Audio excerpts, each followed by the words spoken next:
اعوذ باللہ من الشیطان الرجیم بسم اللہ الرحمن الرحیم الحمد للہ والحمد حقہ کما یستحقہ حمدا کثیرا واعوذ بہ من شر نفسی ان النفس لامارۃ بالسوء الا ما رحم ربی وأعوذ به من شر الشيطان الذي يزيدني ذنبا إلى ذنبي واحترز من كل جبار فاجر وسلطان جائر وعدو قاهر اللهم اجعلني من جندك فإن جندك هم الغالبون واجعلني من حزبك فإن حزبك هم المفلحون واجعلني من أوليائك فإن أولياءك لا خوف عليهم ولا هم يحزنون ثم الصلاة والسلام على أشرف الأنبياء والمرسلين رحمة للعالمين خاتم النبيين أبي القاسم محمد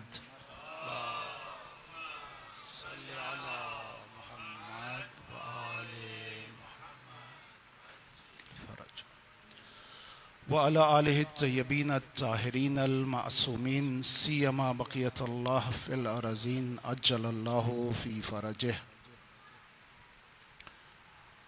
اما بعد فقد قال اللہ فی کتابہ المجید الذین یقولون ربنا هب لنا من ازواجنا وذریاتنا قرۃ اعین وجعلنا للمتقین اماما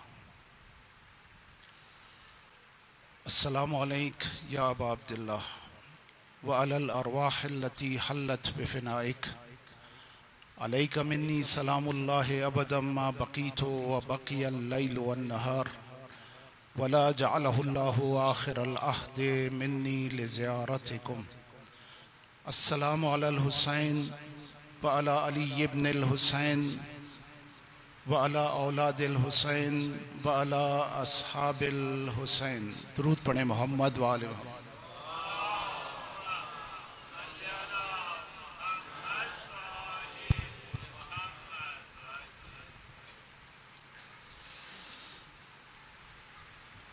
کربلائی خاندان اور اس کی خصوصیات کے موضوع پر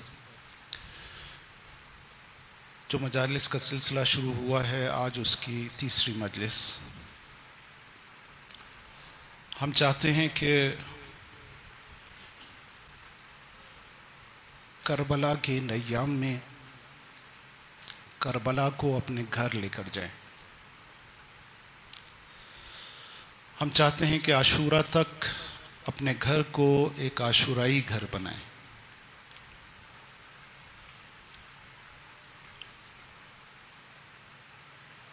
آج جمعے کا دن تھا زمانے کے نام سے منسوب دن اور وہ دن کے جس کے بارے میں کہا جاتا ہے کہ امام کا ظہور اس دن ہوگا لیکن ایک اور جمعہ گزر گیا اور امام تشریف نہیں لائے کیوں نہیں آئے اس لیے کہ ہم کربلائی نہیں بنے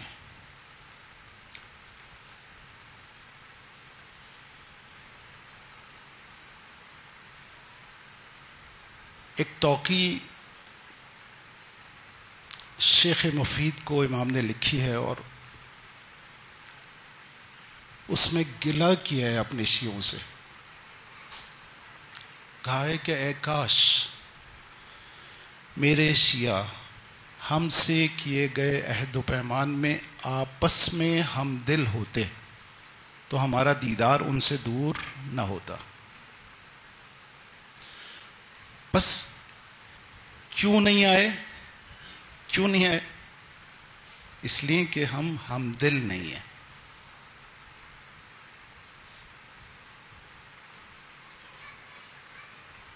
ہمارے یہ گروہی اختلافات یہ ناچاکیاں باعث بن رہے ہیں کہ امام رنجیدہ خاطر ہوں.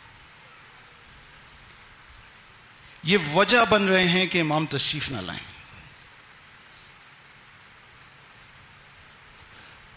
عزیزو، آج جمعے کا دن ہے اور ظاہر موضوع سے بھی مربوط ہے.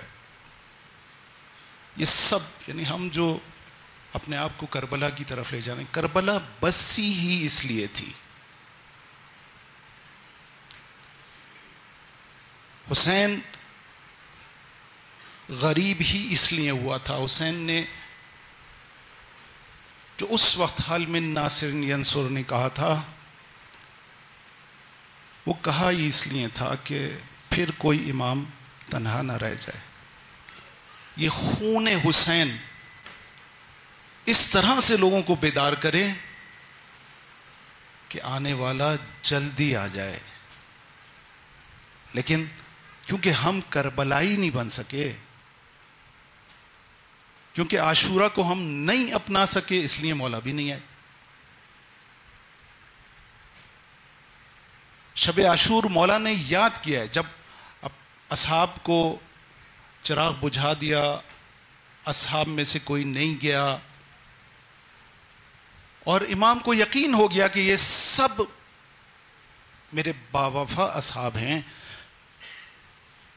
تو اس وقت امام نے کہا ہے کہ، اور پھر اس کے بعد امام نے سب کو اپنی اپنی شہادت کا مقام بھی دکھایا، اور اس کے بعد کہا کہ میں تمہیں بشارت دیتا ہوں کہ میرا فرزند مہدی ظہور کرے گا اور ہمارے خون کا انتقام لے گا. وہ روایت جو جناب ام سلمہ سے میں نے نقل کی تھی، اس میں بھی حضور نے کہا ہے کہ مجھے خبر دی گئی ہے کہ حسین کی نسل سے ایک بیٹا آئے گا جو حسین کے خون کا انتقام لے گا. ایک تعلق بنتا ہے کربلا سے ظہور کا. اور 3 سال پہلے ہم اس موضوع پہ ایک خمسہ پڑھ چکے ہیں.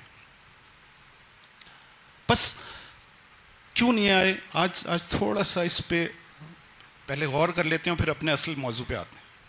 کیوں نہیں آئے عزیزو؟ کیوں نہیں آئے؟ ایک صاحب، ایک شخص نے یہ سوچا کہ امام کو آ جانا چاہیے. اتنی شدت سے لوگ بلا رہے ہیں اور امام نہیں آ رہے. دروازے پہ دستک ہوتی، دروازہ کھولتا ہے، ایک جوان پرنور جوان کھڑا ہے اور وہ سے کہتا ہے میں مسافر ہوں، پیاسا ہوں، پانی مل جائے گا؟ پانی کا گلاس لے کر باہر آتا ہے. زمانے کا امام اپنے ہاتھ میں یہ گلاس لیتا ہے اور کہتا ہے کہ اگر اس ایک گلاس پانی کے برابر بھی لوگ اپنی ضرورت محسوس کرتے تو شاید ہم آ جاتے. غربت امام کی دیکھ رہے ہیں. امام کہتے ہیں ایک گلاس پانی، یعنی جب ہمیں پیاس لگتی ہے کس طرح سے پانی کی طرف بڑھتے ہیں، کس طرح سے پانی کو پیتے ہیں. امام کہتے ہیں کہ اتنی بھی شدت محسوس نہیں کر رہے. کوئی جمکران میں بیٹھا ہوا کہتا مولا آپ کیوں نہیں آتے؟ دیکھیں کتنا آج کل آپ جمکران میں جائیں بھرا ہوتا ہے جمکران، عام دنوں میں بھی. وہ سوچتا ہے کہ کیوں نہیں آئے امام. اتنے لوگ ماشاءاللہ امام کے ماننے والے، چاہنے والے، کتنا مجمع ماشاءاللہ صرف جمکران میں جمع ہے. پوری دنیا میں کتنے لوگ ہیں، امام کو آ جانا چاہیے. اس کے برابر میں سے آواز آتی ہے کہ دیکھنا چاہتے ہو کہ کیوں نہیں آئے؟ کہا کہ ہاں. امام نے اپنے اعجاز سے دکھایا کہ لو سنو لوگوں کی دعائیں. سنو دعائیں. اس نے سننا شروع کیا. کوئی اپنی روزی مانگ رہا تھا، کوئی اپنی بیماری کی شفا مانگ رہا تھا، کوئی اپنے بچوں کی شادی کی دعا مانگ رہا تھا، کوئی کچھ اور کوئی کچھ. اگر نہیں کوئی مانگ رہا تھا تو امام کے ظہور کی دعا نہیں مانگ رہا. عزیزو یہ شکوہ ہے امام کا. ہم خود اپنی زندگی میں دیکھیں, ایک دن, 2 دن, 1 ہفتہ, 1 مہینہ گزر جاتا ہے, گزر جاتا ہے, یاد امام, یاد امام ہمارے دل میں آتی. ہم منتظر نہیں ہیں. ہم کہتے ہیں ہم منتظر, انتظار کرنے والے ہیں, وہ منتظر ہے جس کا انتظار کیا جا رہا ہے. لیکن شاید معاملہ برعکس ہے, معاملہ برعکس. وہ ہمارا انتظار کر رہا ہے کہ کب ہم آمادہ اور تیار ہو جائیں, کب ہم کربلائی ہو جائیں. اگر ان ایام میں بھی ہم کربلائی نہ ہوں, ان ایام میں بھی ہم آمادہ اور تیار نہ ہوں, تو پھر کب ہوں گے, کب ہوں گے؟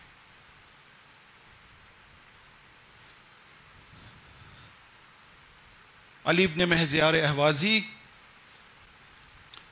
20 دفعہ اس امید کے ساتھ کہ امام کی زیارت کرے گا گیا, حج کے لیے گیا. وہ مقام جہاں پر 100% یہ کہا جا سکتا ہے کہ امام یہاں موجود ہیں, وہ عرفات, مزدلفہ اور منی کا میدان ہے. حج کے موقع پر 100% اس یقین کے ساتھ کہ جناب یہاں امام موجود ہیں, کیونکہ ہر سال زمانے کا امام حج کرتا ہے, جاتا ہے 20 سال. اس زمانے میں جب کوئی سواری جانور ہوتے تھے, اس زمانے میں جاتا ہے امام کی یاد میں. 20 سال زیارت نہیں ہوتی. 21ویں سال جاتا ہے, قاصد آتا ہے, کہتا ہے ماذا ترید, کیا چاہتے ہو؟ کہتا ہے انا ارید امام المحجوب, میں اپنے امام غائب کی زیارت کرنا چاہتا ہوں.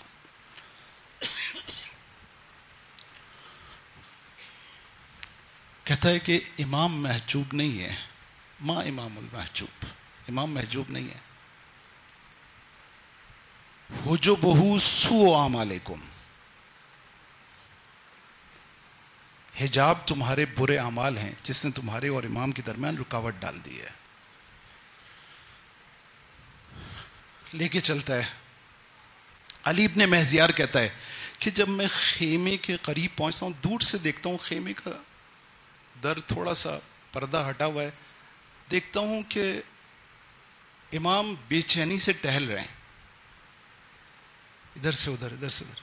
جیسے ہی علی ابن مہزیار خیمے کے اندر داخل ہوتا ہے, امام اپنی دونوں باہیں پھیلا دیتے ہیں. علی ابن مہزیار کہاں تھے تم؟ قد نتوقعک لیلا و نہارا, اے علی ابن مہزیار ہم روز و شب تمہارا انتظار کر رہے تھے, تم کہاں تھے؟ علی ابن مہزیار کہتا ہے کہ مولا میں تو آیا تھا, 20 سال آیا مولا. ہم نے کہا پھر کیا ہوا؟ کہتا ہے مولا قاصد ہی نہیں آیا. جیسی کہتا ہے قاصد, مولا پتھر پہ بیٹھتے ہیں اور ہاتھ میں چھڑی ہے, چھڑی سے خط بنانا شروع کرتے ہیں زمین سے. قاصد نہیں آیا, قاصد نہیں آیا. پھر سر اٹھاتے ہیں, کہتے ہیں لا علی ابن مہزیار ایسا نہیں ہے, ایسا نہیں ہے. پھر مولا پھر کیا وجہ ہے؟ کہتے ہیں کہ علی ابن مہزیار عزیزو غور سے سننا, امام ہم سب کو کہہ رہے ہیں, ہم سب کو کہہ رہے ہیں. علی ابن مہزیار وجہ یہ نہیں ہے, قاصد مسئلہ نہیں تھا, مسئلہ کسرتم بالاموال, تم تو اپنی دنیا جمع کرنے میں مصروف تھے, تمہیں ہماری پرواہ ہی کہاں تھی. اپنا حال دیکھیں, واقعاً ایسا ہے, کتنی پرواہ ہے, کتنا چاہتے ہیں کہ امام آ جائیں. علی ابن مہزیار تم اپنی دنیا میں مشغول ہو. وَتَجَبَّرْتُمْ عَلَى ضُعَفَاءِ الْمُؤْمِنِينَ, دیکھو ضعیف مومنین پر جبر کر رہے ہو, مشکلات میں ان کا ساتھ نہیں دے رہے.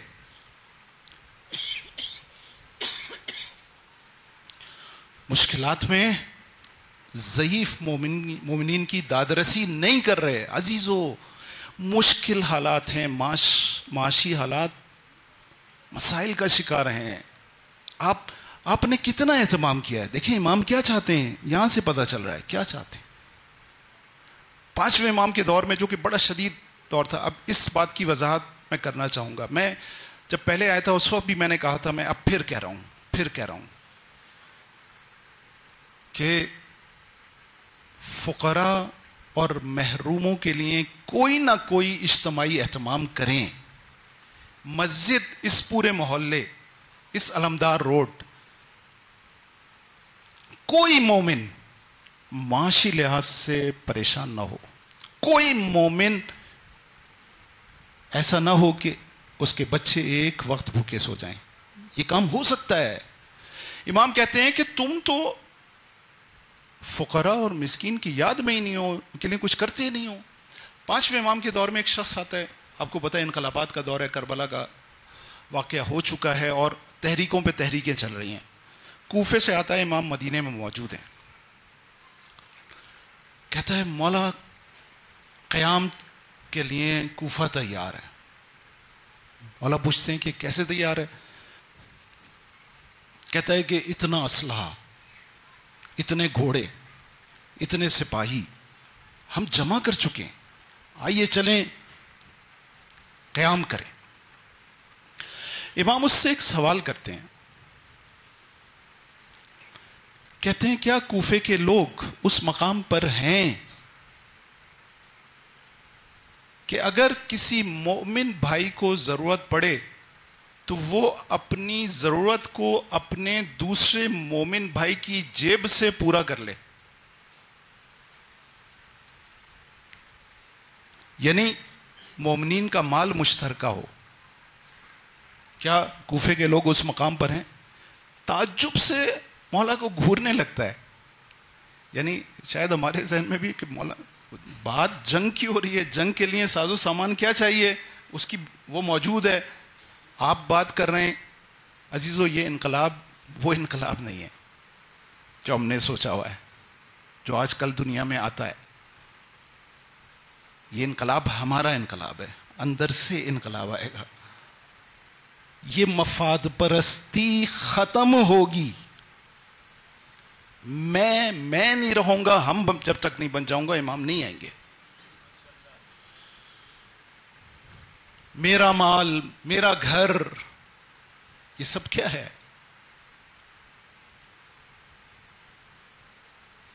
کہتا ہے مولا میں تو یہ چیز, کہتے ہیں نہیں یہ ضروری ہے, یہ ضروری ہے. علی ابن مہزیار, تم اس لیے ہم سے نہیں مل سکے کہ تم ضعیف مومنین کا خیال نہیں کرتے. تیسری چیز مولا کہتے ہیں وَقَطَعْتُمُ الرَّحْمُ الَّذِي بَيْنَكُمْ, دیکھو تم قطع رحم کرتے ہو, قطع رحم کرتے ہو, صلہ رحم کا خیال نہیں کرتے, اپنے قریبی عزیزوں سے ملتے نہیں ہو, قطع تعلق کر لیا ہے تم نے. یہ 3 وجوہات امام نے بتائیں کہ اس لیے مولا ظہور نہیں کرتے. عزیزو, اگر واقعاً ہمیں یہ ظہور چاہیے تو ہمیں کربلائی بننا ہوگا. پیچھے جگہ ختم ہو گئی ہے, اگر ایک درود پڑھ کے تھوڑا سا آگے آ جائیں سب تو. بر محمد و اہل بیت محمد صلوات.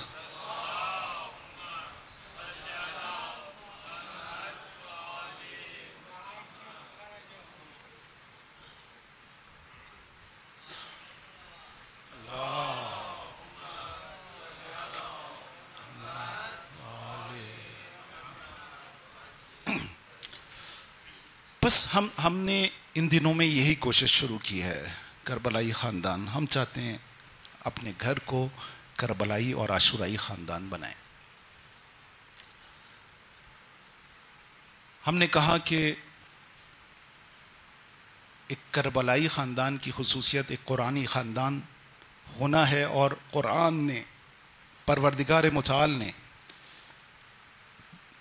ایک گھر کا, تشکیل خانوادے کا جو بنیادی ترین مقصد بنایا ہے وہ سکون ہے. من آیاتہ ان خلق لکم من انفسکم لتسکنوا الیہا, کہ سکون حاصل کیا جائے. مولا امیر المومنین سب سے زیادہ بقول چھٹے امام امام جعفر صادق علیہ الصلوۃ والسلام کی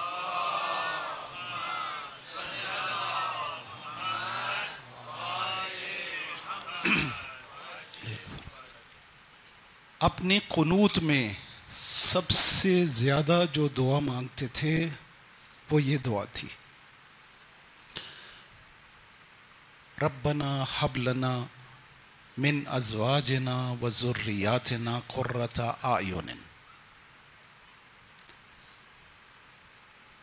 سورہ فرقان کی آخری آیات ہیں جس میں عباد الصالحین کی صفات بیان کی جا رہی ہیں،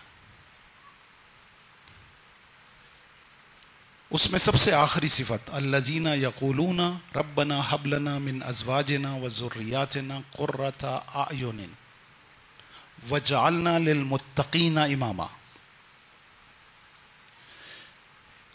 چھٹے امام فرماتے ہیں کہ مولا امیر المومنین اپنے قنوت میں سب سے زیادہ یہ دعا مانگتے تھے کہ اے خدا میری ازواج کو اور میری اولاد کو میری آنکھوں کی ٹھنڈک بنا دے۔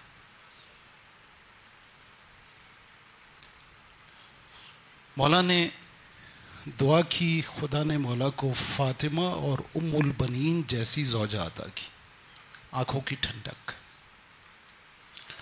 اور ان کے ذریعے سے حسن، حسین، زینب، ام کلثوم اور عباس جیسے فرزند عطا کیے۔ میں اپنے جوانوں سے کہوں گا جن کی شادیاں نہیں ہوئیں اور جن کی ہو گئی ہیں، وہ سب آج سے زیادہ کوشش کریں کہ یہ دعا مانگیں۔ ہمیں بتایا جا رہا ہے، دیکھو دعا پہلی چیز ہے، خدا سے مانگو، خدا دینے والا ہے، ہم کوشش کرنے والے ہیں، وہ دینے والا ہے۔ اس فرش عزا پر بیٹھ کر یہ ہم نے کہا تھا کہ یہ عہد کر کے جائیں گے کہ ہم اب ولایت پر چلیں گے، اپنی نہیں چلائیں گے، ولایت پہ چلائیں گے۔ اب جب عاشور آئے گا تو عاشورائی بن کے انشاءاللہ یہاں سے جائیں گے۔ مولا سب سے زیادہ یہ دعا کرتے ہیں، ہم بھی دعا کریں، حتیٰ ہمارے بزرگ دعا کریں۔ اگر آج تک ایسا نہیں تھا تو انشاءاللہ آئندہ ایسا ہو جائے۔ ربنا ہب لنا من ازواجنا و ذریاتنا قرۃ اعین، اے خدا میری آنکھوں کی ٹھنڈک بنا دے، یعنی گھر میں مجھے سکون ملے۔ اچھا، یہ آنکھوں کی ٹھنڈک بھی کس لیے ہے؟ وجعلنا للمتقین اماما، اور قرار دے ہم کو متقین کا امام۔ یعنی یہ آنکھوں کی ٹھنڈک اس لیے نہیں ہے کہ ہم گھر میں بیٹھے بیٹھے اور مزے لیتے رہیں، نہیں، اس لیے نہیں ہے، بلکہ کسی کام کے لیے ہے۔ متقین کو جمع کر کے ان کو ساتھ ملا کر ظہور کے لیے کوشش کرنی، اس لیے۔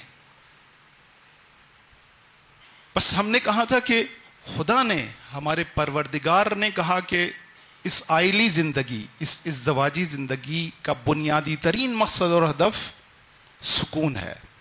بس اب جو بھی شرائط تلاش کرنا، شریک حیات میں جو بھی صفات تلاش کرنا، وہ اس سکون کے لیے ہونی چاہیے، سکون کے لیے۔ کل ہم نے آپ کے سامنے بیان کیا کہ دینداری، پہلی صفت دینداری ہے۔ دینداری کی ضرورت ہم نے آپ کے سامنے بیان کی کہ دینداری صرف اس لیے نہیں ہے کہ بچے نماز روزہ پڑھیں، نہیں، ہمارے لیے ضروری ہے، ہمارے لیے ضروری ہے۔ کل میں نے آپ کے سامنے بیان کیا کہ کیوں ہمارے لیے ضروری ہے۔ یہ بچے ہماری خدمت اسی وقت کریں گے جب دیندار ہو جائیں گے۔ یہ بچے اس دنیا سے جانے کے بعد ایصال ثواب اسی وقت کریں گے جب یہ بچے دیندار ہوں گے، ورنہ تو نعوذ باللہ من ذالک ایصال عذاب ہوگا، ان کے اعمال سے ایصال عذاب ہوگا۔ تو دنیا و آخرت ہماری اولاد کی دینداری میں ہے۔ ہماری یہ دینداری، یہ کیسی دینداری ہونی چاہیے، کیسی دینداری ہونی چاہیے؟ عزیزو، آیت اللہ العظمیٰ سیستانی کے والد باقر سیستانی، شاید میں چند سال پہلے یہ واقعہ سنا چکا ہوں، لیکن کیونکہ آج جمعہ بھی ہے اور پھر مناسبت بنتی ہے، دینداری کو سمجھانے کے لیے عرض کر رہا ہوں کہ بڑی آرزو تھی آقا کا خاندان جو ہے وہ مشہد میں رہا ہے، آقا سیستانی کا جو خاندان ہے وہ مشہد میں اس کی زندگی گزری، تو آپ کے والد صاحب مشہد میں مقیم تھے اور شدید خواہش تھی کہ امام کی زیارت ہو جائے، تڑپتے تھے، ان کو پیغام ملا کہ فلاں دن فلاں وقت پہ فلاں محلے میں فلاں گھر میں آ جاؤ، امام کی زیارت ہو جائے گی۔ جاتے ہیں، جو پتہ دیا ہوا ہے اس پتے پر پہنچتے ہیں، دیکھتے ہیں وہاں پر ایک مجمع جمع ہے، معلوم کرتے ہیں کیا ہے ماجرا۔ بتایا جاتا ہے کہ اس گھر کی خاتون خانہ کا انتقال ہو گیا ہے، اس کا جنازہ اندر موجود ہے۔ اندر جاتے ہیں، دیکھتے ہیں کہ ایک بہت ہی نورانی شخصیت اس جنازے کے پاس بیٹھی ہے، باقی سب دور ہیں اور وہ شخصیت بیٹھی۔ جیسے ہی اندر جاتے ہیں دیکھتے ہیں اور ان کو کہتے ہیں کہ بیٹھ جاؤ۔ بیٹھ جاتا ہے امام، کچھ دعائیں وائیں پڑھتے ہیں۔ اتنی دیر میں کوئی شخص برابر آتا ہے، اس سے پوچھتا ہے کہ یہ کون ہے؟ کہا یہ خاتون بہت مذہبی دیندار خاتون ہے۔ پوچھتا ہے کہ اس کی خصوصیت کیا ہے؟ زمانے کا امام اس کے جنازے پر آیا ہے، اس کی کوئی تو خصوصیت ہوگی، ایسے تو نہ صرف آئیں بلکہ مجھے بھی بلایا ہے کہ دیکھو۔ کہا کہ اس خاتون کی خصوصیت یہ ہے کہ جب شاہ نے کشف حجاب کا حکم دیا، آپ اگر انقلاب کی تاریخ سے تھوڑے سے آشنا ہوں تو اس شاہ کے باپ نے بے دینی پیدا کرنے کے لیے اس نے پابندی لگا دی کہ کوئی خاتون حجاب کے ساتھ اپنے گھر سے باہر نہیں آ سکتی، اور جو بھی آئے گی چادر پہن کے، مکھنا پہن کے، جو بھی آئے گی اس کی چادر مکھنے کو اتار لیا جائے گا، اور ایسا ہوتا تھا۔ اس نے کہا کہ اس خاتون نے جتنے سال یہ پابندی رہی اپنے آپ کو گھر میں قید کر لیا اور گھر سے باہر نہیں نکلی، اس لیے کہ مبادا گھر سے باہر نکلے اور اس کا حجاب چھین لیا جائے اور نامحرم اس کو دیکھے۔ سنتے ہیں، متاثر ہوتے ہیں۔ تھوڑی دیر میں امام پلٹتے ہیں اور کہتے ہیں کہ اس خاتون، اس عورت جیسے ہو جاؤ، ہم خود تمہارے پاس آئیں۔ کیسے دیندار؟ ایک اور شخص ہے، مازندران میں رہتا ہے، اس کو یہ کہا جاتا ہے کہ بغداد میں آ جاؤ، اسی طرح سے تڑپتا ہے، روز و شب امام کی دیدار کی دعا کرتا ہے، بلایا جاتا ہے۔ دینداری کیا ہے؟ اس کو کہا جاتا ہے کہ بغداد میں قفل سازوں کا ایک بازار ہے، اس بازار میں فلاں دکان ایک قفل ساز کی ہے، اس پہ آ جاؤ، امام کی زیارت ہو جائے گی۔ یہ مازندران سے چلتا ہے اور بغداد پہنچتا ہے، بغداد سے اس بازار پہنچتا ہے اور بازار میں اس دکان کی تلاش میں اندر جاتا ہے، دکان ملتی ہے، دیکھتا ہے کہ نورانی شخصیت بیٹھی ہے، اشارہ کرتے ہیں بیٹھ جاؤ، بیٹھ جاتا ہے۔ لوگ آتے ہیں جاتے ہیں، آنے اتنے میں ایک عورت آتی ہے، اس کے ہاتھ میں ایک تالا ہے۔ میرے بزرگ یہاں بیٹھے ہیں، ایک زمانے میں یہ تالے بڑی اہمیت کے حامل تھے، بہت اہمیت کے حامل تھے، اور ان کی باقاعدہ جو ہے نا ان کی مرمت ہوتی تھی، ان کے بازار ہوتے تھے۔ اور تو وہ آتی ہے، کہتی ہے کہ یہ تالا مجھے بیچنا ہے، اس کی کتنی قیمت لگاؤ گے؟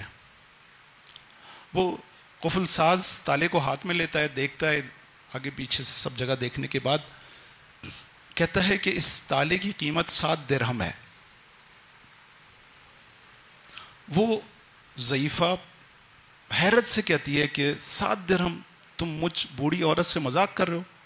پورا بازار گھوم کے آ رہی ہوں، کوئی 2 درہم سے زیادہ مجھے نہیں دے رہا، میری ضرورت 3 درہم کی ہے، میں نے لوگوں سے کہا 3 درہم دے دو، کوئی دینے پہ تیار نہیں تھا، تم مجھے 7 درہم دو گے؟ کہتا ہے کہ ضعیفہ اس میں تھوڑا سا کام ہے جو میں کروں گا، اور میں اس کو 8 درہم میں بیچوں گا، اس لیے میں تجھ سے 7 درہم میں لے رہا ہوں. اصل اس کی قیمت 7 درہم ہی ہے. کہتی ہے اچھا مجھے دے دے. 7 درہم دے. خوش خوش چلی جاتی ہے. امام پلٹتے ہیں، اس شخص سے کہتے ہیں کہ اس قفل ساز کی طرح دیندار دیانتدار ہو جاؤ، ہم خود تمہارے پاس آئیں گے. یہ دینداری ہے. آج ہماری دینداری کا کیا عالم ہے. چھٹے امام نے کہا تھا کہ کونو لنا زینا ولا تکونو علینا شینا. ہمارے لیے باعث زینت بنو، باعث شرمندگی نہ بنو. جہاں بھی مولا کا چاہنے والا ماننے والا ہوتا اور لوگ کہتے کہ یہ شخص ہے اہل بیت کا ماننے والا، اس مقام پر ہمیں پہنچنا ہوگا، اس جگہ پر ہمیں آنا ہوگا. گھروں کے اندر دینداری کو پھیلانا ہوگا، عام کرنا ہوگا. دینداری ایک اہم ترین صفت ہے جو شریک ہاتھ میں ہونی چاہیے. مولا امیر المومنین اور جناب زہرا کی شادی ہوتی ہے. کچھ دن کے بعد حضور تشریف لاتے ہیں. جناب زہرا سے سوال کرتے ہیں کہ زہرا علی کو کیسا پایا؟ بی بی نے جواب دیا خیر و بالن، بہترین شوہر. تھوڑی دیر کے بعد مولا امیر المومنین آئے.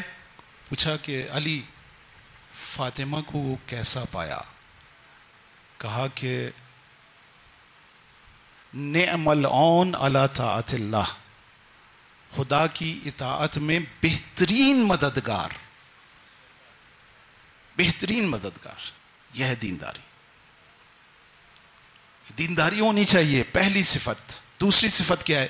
آج ہم بات کریں گے دوسری صفت پر. دوسری صفت اس کا عاقل ہونا اور فہیم ہونا ہے. عزیزو، ہمارے معاشرے میں عام ہے، مثلا کہتے ہیں کہ بڑا ہی سیدھا بچہ ہے، بڑی ہی سیدھی بچی ہے. یہ سیدھا ہونا یعنی اگر اس معنی میں ہے کہ وہ بالکل ہی پیدل ہے تو بھائی یہ تو ایک عیب ہے. عاقل اتنا ہونا چاہیے کہ اپنے اچھے اور برے کی پہچان کر سکے. اتنا فہیم ہونا چاہیے کہ صحیح و غلط کی تشخیص دے سکے. اگر ایک خاتون عاقل نہیں ہوگی تو دنیا اس سے جو کہے گی وہ مان لے گی. دنیا جیسا کرے گی وہ بھی کرنے کی کوشش کرے گی.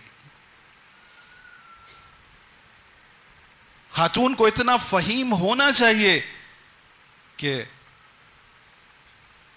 اگر آسائش ہو، آسانی ہو تو قناعت سے کام لے، اور اگر تنگی ہو، تنگ دستی ہو تو پھر صبر و شکر سے کام لینا چاہیے. چادر دیکھ کر پیر پھیلائے یہ عاقل ہونے کی علامت ہے. آپ کہیں کہ جناب بہت بچی تو بڑی سیدھی ہے. اگر سادگی مراد ہے، مثلا سادہ ہے، زیادہ نام و نمود، زیادہ اپنے آپ کو شو نہیں کرتی، یہ اچھی صفت ہے. لیکن سادگی اگر اس معنی میں ہے کہ جناب عقل نہیں ہے تو یہ ضروری ترین صفات میں سے ہے. کہا گیا کہ ایاکم والتزویج الحمقاء، دیکھو احمق سے، بے وقوف سے شادی کرنے سے پرہیز کرو. کیوں؟ اس لیے کہ صحبتہا اس کی جو صحبت ہے وہ بلاؤن، وولدہا ضیاؤن.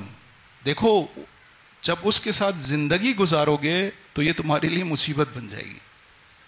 اگر کسی بے وقوف اور احمق کے ساتھ زندگی گزارو گے تو یہ تمہارے لیے مصیبت بن جائے گی. اور اس سے جو اولاد ہوگی وہ نقصان دہ ہوگی. تمہیں اذیت کرے گی، تمہیں پریشان کرے گی. پھر دوبارہ سے کہا جا رہا ہے کہ تھوڑا سا اگر پیچھے والے لوگ آگے آ جائیں، درود پڑھیں محمد وآل محمد. دروازے کے پاس جو لوگ بیٹھے ہیں وہ ذرا تھوڑا سا سائڈ میں آ جائیں.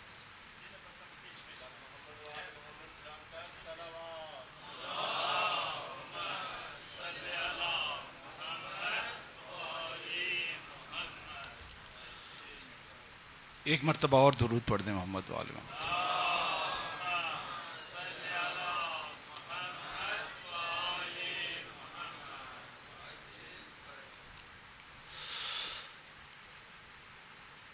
مولا امیر المومنین سے حضور نے کہا کہ اے علی، یا علی، لا فقر اشد من الجہل، جہالت اور نادانی سے بڑھ کر کوئی فقر نہیں. ولا اعود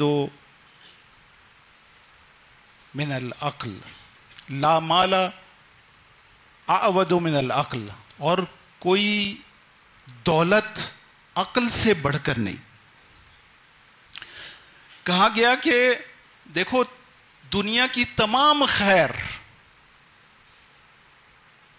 عقل کے سائے میں جمع ہو جاتی ہے. اگر انسان عاقل ہے تو دنیا کی ہر خیر کو جمع کر لے گا.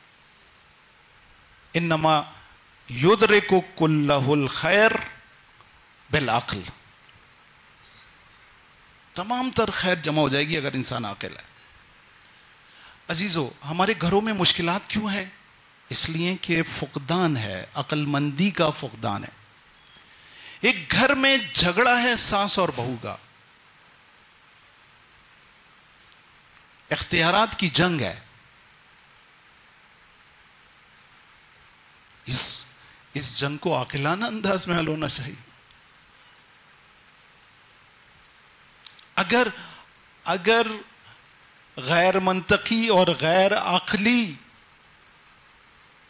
خواہشات کی تکمیل کے لیے یہ تنازع ہوگا تو یہ مشکل پورے گھر کے لیے بنے گا.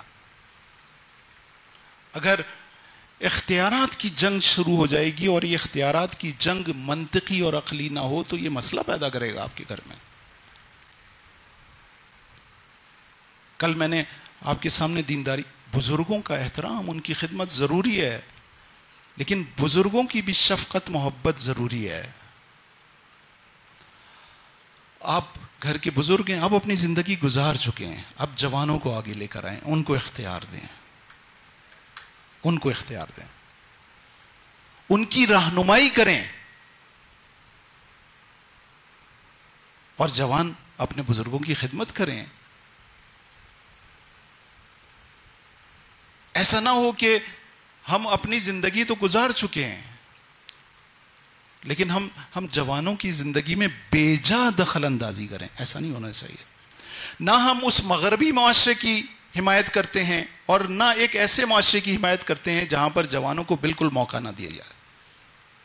ایرانی معاشرے میں بھی یہ مسئلہ موجود ہے کہ جیسے ہی بچہ شادی کرے گا ویسے ہی وہ اپنے والدین سے ایک ثقافت ہے وہاں کی، ایک کلچر ہے کہ بچہ شادی کرے یعنی اپنا الگ گھر لے لے، والدین کو چھوڑ دے. یہ کلچر ہے، اچھی بات نہیں ہے.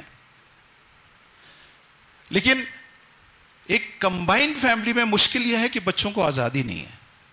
بچے سوچتے ہیں کہ بھائی ہم مشکل میں پھنس جائیں گے. نہیں، اپنے گھر کا ماحول دوستانہ ماحول رکھیں، رفاقت کے ساتھ زندگی گزاریں، محبت کے ساتھ زندگی گزاریں. ایسا نہ ہو کہ اتنا زیادہ پریشر ہو کہ وہ مجبور ہو جائے کہ آپ کو چھوڑ کے چلا جائے. نہیں، ایسا نہیں. گھر کا ماحول اتنا، سب کی ذمہ داریاں ہیں، بزرگوں کی اپنی ذمہ داریاں ہیں، جوانوں کی اپنی ذمہ داریاں ہیں. سب اپنی اپنی ذمہ داریاں پوری کریں اور عاقلانہ انداز میں. اختلاف بری چیز نہیں ہے. اختلاف ہوتا ہے، دو برتن جب آپس میں ملتے ہیں کھٹکتے ہیں، آواز آتی ہے، ایک دوسرے سے لگتے ہیں تو انسان سے ملے گا، اختلاف ہوگا. لیکن اختلاف کو حل کرنے کا طریقہ موجود ہے. اور طریقہ کیا ہے؟ نحن ابناء الدلیل نمیل حیث یمیل. ہم دلیل کتابیں، کسی کے پاس اچھی دلیل ہے، اچھی بات کر رہا ہے، اچھی انداز میں کر رہا ہے، اچھے طریقے سے کر رہا ہے، ایک راہ حل پیش کر رہا ہے، اچھا راہ حل ہے، اس کو مان لیا جائے، اگرچہ وہ بچہ ہی ہو، میرا بچہ ہے، میرا جوان ہے. یہ ماحول اگر ہم گھر میں ایک عاقلانہ ماحول، ایک شفیقانہ ماحول گھر میں پیدا کرتے ہیں تو یہ سکون کا بہترین ذریعہ ہے. لیکن اگر ایسا نہیں ہے، یہ گھروں میں ساس بہو کے جھگڑے، اگر واقعاً ساس جیسا اپنی بیٹی سے چاہتی ہے ویسے ہی اپنی بہو سے چاہے تو مسئلہ حل ہے، مسئلہ حل ہے.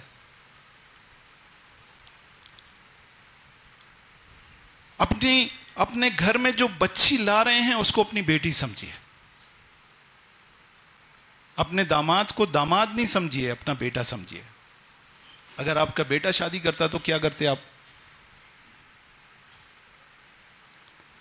ایران میں آیت اللہ امینی جمعے کے خطبے میں، وہاں پر آپ کو پتہ ہے مسائل بہت زیادہ ہیں. جس طرح سے آپ کے یہاں بھی ایک لڑکے کے لیے شادی کرنا بڑا مشکل ہے، وہاں پر بھی اس طرح کی کچھ چیزیں ان کی ثقافت میں موجود ہیں. انہوں نے بڑی اچھی تجویز دی، اور میں پچھلے سالوں میں بھی گلہ کر چکا ہوں، جوانوں کی عمریں جا رہی ہیں، ان کی شادیاں نہیں ہو رہی. اس پر انشاءاللہ اس پہ روایت لے کر آؤں گا میں. یہ موضوع میرا بالکل الگ ہے، لیکن ایک شادی کی عمر جو ہے وہ لڑکی کی 18 سے 22 سال کے اندر شادی ہو جانی چاہیے، لڑکے کی 22 سے 26 سال 25 سال کے اندر شادی ہو جانی، یہ بہترین ایج ہے. اس کے بعد تاخیر ہے جو کہ صحیح نہیں ہے، نفسیاتی لحاظ سے اجتماعی لحاظ سے بھی صحیح نہیں ہے. وہاں پر ایک مسئلہ، ایک زمانے میں یہ مشکل تھی وہاں پر کہ جب تک لڑکا اس قابل نہ ہو جائے، اس کا گھر الگ نہ ہو جائے، بینک بیلنس نہ ہو جائے، اس وقت تک شادی نہیں ہوتی تھی. انقلاب کے بعد کچھ عرصے ہم وہاں پر طالب علم تھے تو قوم میں آغا امینی نے خطبے میں کہا کہ کیا یہ نہیں ہو سکتا بچی کے والدین جب تک بچی کی شادی نہیں ہوتی اس کا خرچہ برداشت کرتے ہیں، لڑکے کے والدین جب تک لڑکے کی شادی نہیں ہوتی اس کا خرچہ برداشت کرتے ہیں، تو کیا یہ نہیں ہو سکتا کہ دونوں والدین مل کر ان کی شادی کرتے ہیں اور جب تک وہ اس قابل نہ ہو جائیں ان کا خرچہ وہ دونوں والدین برداشت کریں؟ دیکھیں کتنی عزیزو، یہ جوانوں کی شادی نہ ہونا، وقت پر شادی نہ ہونا بہت بڑی مشکل ہے. میں نے پچھلے سال بھی کہا تھا میرے بزرگوں،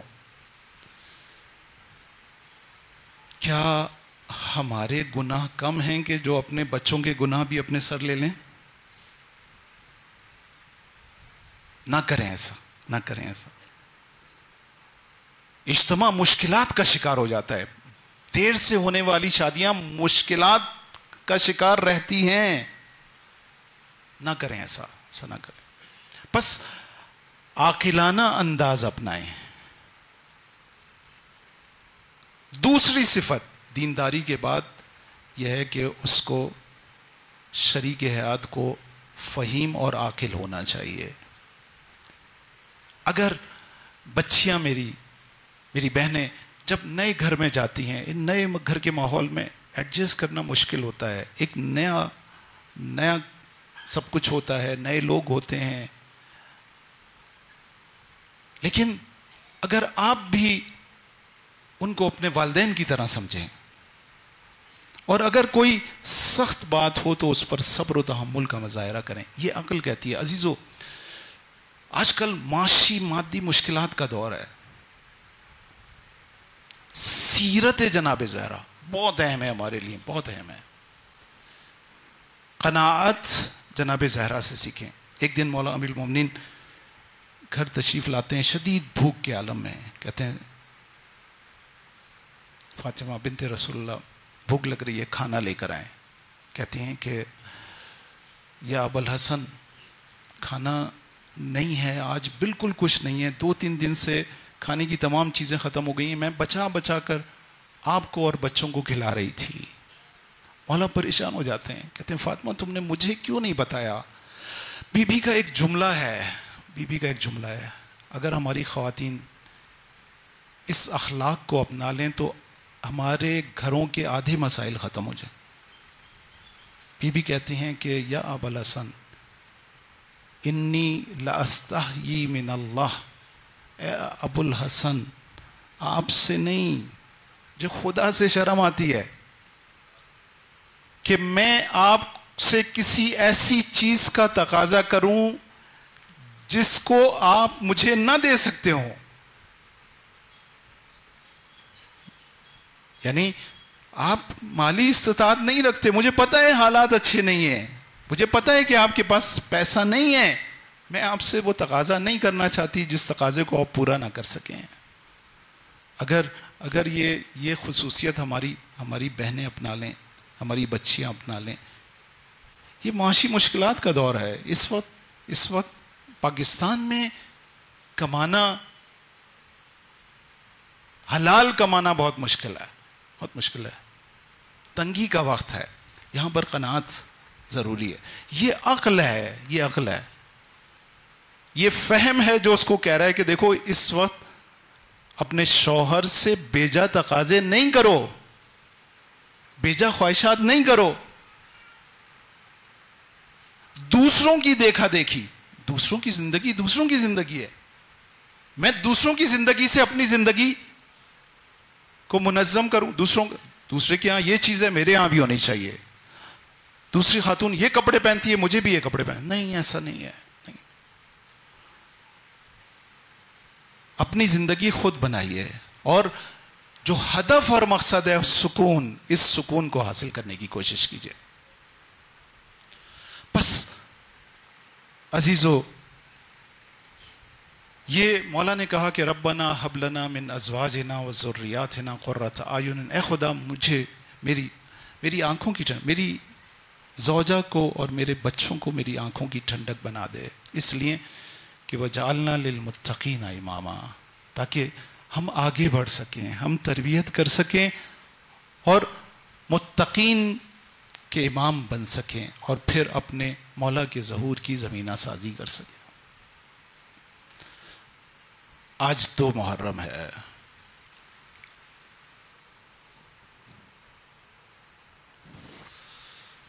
کاروان حسینی جو کہ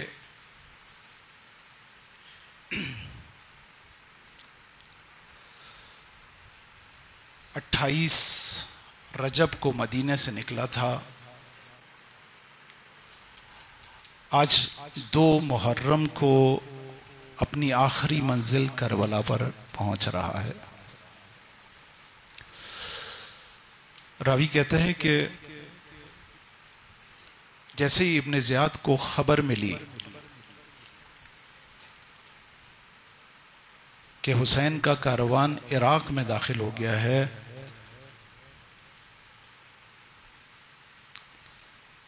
اس نے 1000 سپاہیوں کا لشکر تیار کیا اور حر ابن یزید ریاحی کی قیادت میں امام کے کاروان کی طرف بھیج دیا۔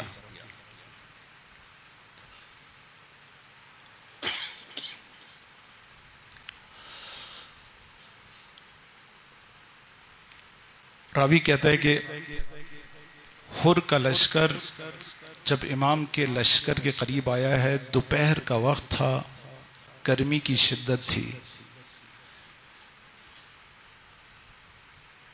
جب یہ لشکر ابن زیاد لشکر سید الشہداء کے سامنے آیا ہے تو پیاس کی شدت سے بے حال تھا۔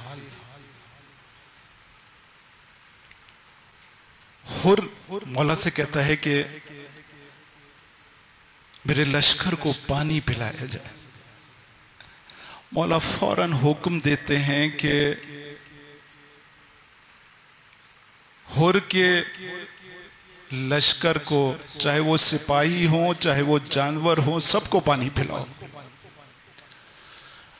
ایک منظر دیکھتے ہیں مولا کہ ایک سپاہی پیاس کی شدت سے نڈھال ہے، مشک سے پانی پینا چاہتا ہے لیکن پی نہیں پاتا. مولا آگے بڑھتے ہیں، اپنے چھلو میں پانی لے کر اس کو پلاتے ہیں. میں کہوں گا مولا اتنے کریم ہے، ابھی کچھ دیر کے بعد یہی لشکر ہوگا جو آپ پر پانی بند کر دے گا.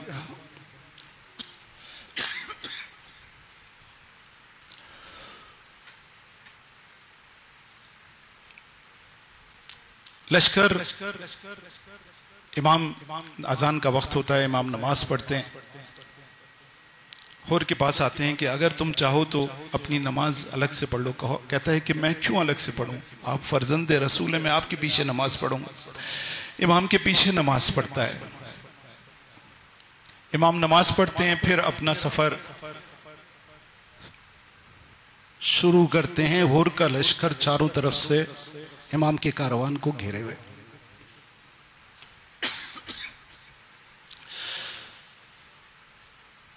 ایک مقام پر حر کو ابن زیاد کا خط ملتا ہے. ابن زیاد خط میں لکھتا ہے کہ جس مقام پر تجھے یہ خط ملے اس مقام پر حسین کو روک دے اور لشکر کو آگے نہ بڑھنے دے. دیکھ، نہ کوفے آنے دینا اور نہ پانی کے قریب ان کو خیمے لگانے دینا. اور دیکھ، یہ جو قاصد میں نے بھیجا ہے یہ میرا جاسوس ہے، ایک ایک پل کی اطلاع دے گا مجھے.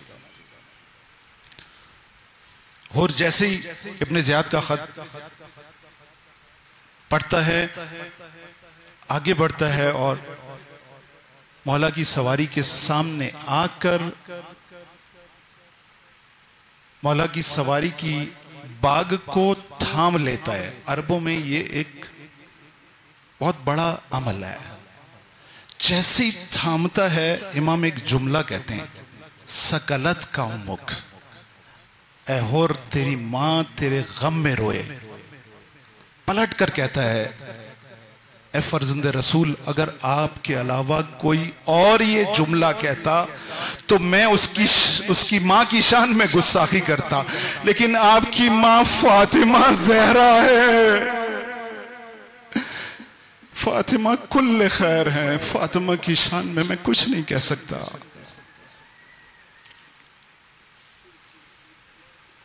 شاید حور کا یہی عمل باعث بن گیا کہ مولا کی نظر عنایت حور کی جانب آ گئی، جہنم سے نکل کر جنت کی طرف چلا گیا. مولا ایک آپ کی مادر گرامی سے محبت اس بات کا باعث بنی کہ آپ نے حور کو حور بنا دیا. مولا ہم بھی آپ کی ماں سے محبت کرنے والے ہیں، ان کے چاہنے والے ہیں. مولا ایک نظر عنایت اس مجلس پر آپ کی ہو جائے.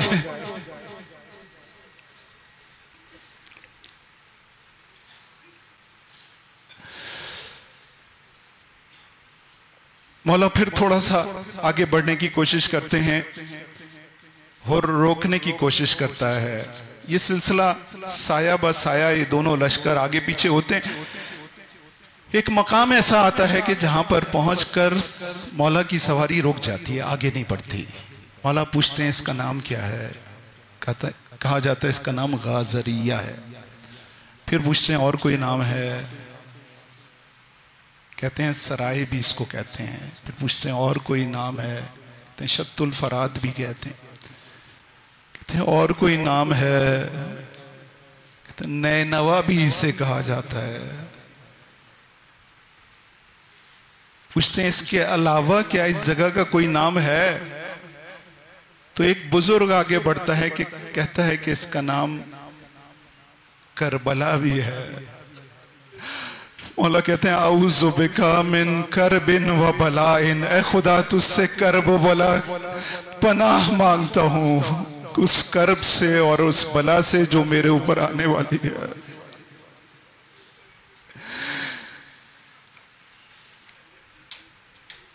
پھر اس کے بعد مولا ایک مرثیہ پڑھتے ہیں اور کہتے ہیں کہ یہ وہ مقام ہے ہا ہونا واللہ مسفکا دماؤنا، یہ وہ جگہ ہے جہاں ہمارا خون بہا جائے گا. ہا ہونا واللہ مقتل رجالنا، ارے یہ وہ مقام ہے جہاں ہمارے مرد قتل کیے جائیں گے. ہا ہونا واللہ مذبح اطفالنا، یہ وہ جگہ ہے جہاں ہمارے بچے ذبح کیے جائیں گے. ہا ہونا واللہ مہتک و نسائنا، یہ وہ جگہ ہے جہاں ہماری خواتین کی حرمت کو پامال کیا جائے گا، جہاں ان کے خیموں کو جلایا جائے گا، ان کی چادروں کو چھینا جائے گا. حکم دیتے ہیں کہ اسی جگہ خیمے لگائے جائیں. حکم دیتے ہیں کہ سواریوں سے اہل بیت کو اتارا جائے. سواریوں کو اتارنا شروع کرتے ہیں. عجیب جاہ و جلال ہے. جب جناب زینب کی باری آتی ہے تو ایک طرف جناب عباس ہیں، ایک طرف جناب علی اکبر ہیں، سامنے قاسم ہیں. 18 بنی ہاشم کے جوان بی بی کی سواری کو گھیرے ہوئے ہیں. بی بی کو اماری سے اتارا جاتا ہے. میں کہوں گا بی بی آج یہ جاہ و جلال ہے. 11 محرم کو میری بی بی کربلا کے میدان میں کھڑی ہے، کبھی دائیں دیکھتی ہے کبھی بائیں دیکھتی ہے. ارے کوئی سوار کرنے والا نہیں ہے. فرات کی جانب نگاہ کر کے کہتی ہے اے عباس، اے علی اکبر، اے قاسم، تم کہاں ہو؟ آج زینب کو سوار کرنے والا کوئی نہیں. اشرکم اللہ. گریہ کرنے کے دن ہے، مصیبت پہ رونے کے دن ہے. کل میں نے آپ کے سامنے روایت پڑھی امام رضا کی ابن شبیب، اگر یہ آنسو گال پر آ جائیں تو خدا تمہارے سارے گناہ معاف کر دے گا.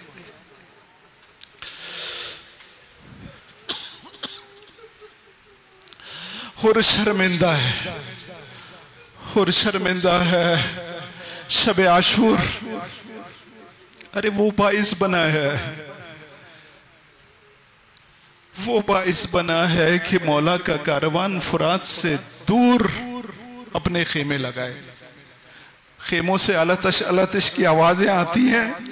خورا وہورا اپنے آپ کو ملامت کرتا ہے، ارے میری وجہ سے حسین کے بچے پہ آسے. ساری رات خیمے میں ٹہلتا ہے. صبح ہوتی ہے فیصلہ کر لیتا ہے کہ اب جہنم سے نکل کر جنت کی طرف، یزید کی ولایت سے نکل کر حسین کی ولایت میں جانا ہے. اپنے غلام اور اپنے جوان بیٹے کو لیتا ہے، مولا کی طرف چلتا ہے. خیموں سے قریب آتا ہے، کہتا ہے سواریوں سے اتر جاؤ، سواری سے اتر جاؤ. اپنے غلام سے کہتا ہے کہ میرے ہاتھوں کو باندھ دو.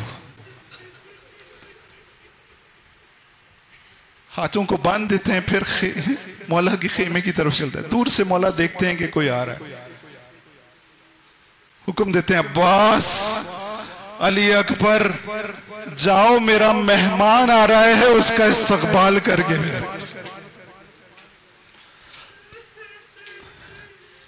میرے عزیزو، یہ کریم ابن کریم ہے. مولا حور کو کتنی جلدی معاف کر دیا. مولا آج ہم بھی آپ کے اس فرش عزا پر بیٹھ کر آپ سے عذر خواہی کرتے ہیں. مولا آپ کی ولایت پر عمل نہیں کیا، آپ کے راستے پر چل نہیں سکے. مولا جس طرح سے حور کو بخش دیا ہمیں بھی معاف کر دے. اور آگے بڑھتے ہیں. جیسے ہی مولا کے قریب آتے ہیں مولا کھڑے ہو جاتے ہیں. ہور مولا کے قدموں میں گر جاتا ہے، اپنے ہاتھوں سے ہور کو اٹھاتے ہیں، اپنے سینے سے لگاتے ہیں، کہتے ہیں ہور کہتا ہے مولا مجھے معاف کر دیں، میں نے بہت بڑا جرم کیا ہے۔ مولا گلے سے لگا لیتے ہیں، ہور تم، خدا تمہیں معاف کرے، خدا نے تمہیں معاف کیا۔ ہور کہتا ہے مولا میرے جرم کی سزا یہ ہے کہ سب سے پہلے میں میدان جنگ میں جاؤں۔ مولا اجازت دیتے ہیں، ہور جاتا ہے، تھوڑی دیر میں واپس آ جاتا ہے۔ جوان بیٹے سے کہتا ہے کہ بیٹا تم میدان میں جاؤ۔ مولا پوچھتے ہیں کیوں؟ کہتا ہے مولا میں چاہتا ہوں اپنے جوان بیٹے کا لاشا میں خود اٹھاؤں۔ جوان بیٹا جاتا ہے، جنگ کرتا ہے، آواز دیتا ہے یا ابتا ادرکنی، ہے بابا میری مدد کریں۔ خور کھڑا ہوتا ہے، سواری پہ سوار ہوتا ہے، اپنے بیٹے کی جانب چڑھتا ہے۔ جب قریب پہنچتا ہے دیکھتا ہے کہ مولا حسین ہور سے پہلے جنازے پر موجود ہے۔ اور کہتا ہے مولا ہٹ جائیے، میں اپنے بیٹے کا جنازہ اٹھاؤں گا۔ مولا کہتے ہیں ارے بوڑھا باپ جوان بیٹے کا جنازہ نہیں اٹھاتا۔ ارے میں کہوں گا مولا ابھی کچھ دیر کے بعد اسی صحرائے کربلا میں وہ منظر سامنے آنے والا ہے جب ایک بوڑھا باپ اپنے جوان بیٹے کے سرہانے کھڑا ہوگا، اس کے سینے میں برچھی لگی ہوگی، برچھی کی آنی کے پھل کو کھینچے گا، ارے جوان بیٹے کی روح پرواز کر جائے گی، جوان بیٹے کا لاشا اٹھانا چاہے گا، لاشا نہیں اٹھ سکے گا، ارے خیمے کی طرف دیکھ کر بچوں کو آواز دے گا اے بچوں آؤ بوڑھے باپ کی مدد کرو، جوان بیٹے کا لاشا اٹھا سکے۔